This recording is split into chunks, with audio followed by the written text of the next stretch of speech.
কম এই সেই ব্রহ্মপুত্র নদ। কিছুদিন আগে নদীটা পানি দিয়ে ভরপুর ছিল, আজ যা শুকিয়ে গেছে। এই শুকানো থেকে আমরা অনেক কিছু দৃশ্যায়ন অবলোকন করতে পারি। প্রতিটা মানুষের জীবনে তদ্রূপ একটা সময় ভালো আসবে, একটা সময় খারাপ। তার খারাপ সময়টার জন্য যদি কেউ হোপলেস হয়ে যায় এবং সে যদি আপ্লুত হয়ে যায়, আবেগ আপ্লুত হয়ে যায়, নাও আমি মনে হয় হেরে গেছি, আসলে তা নয়।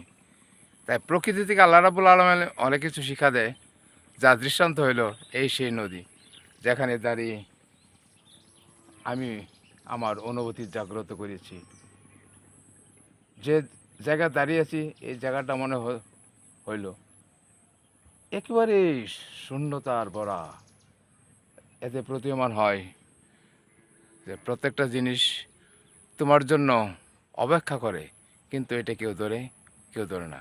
তাই বন্ধুরা, একটা প্রকৃতির মাঝে দাঁড়িয়ে তোমাদের সুস্বাস্থ্য এবং সবলতা দুটোটাই কামনা করছি বন্ধুরা।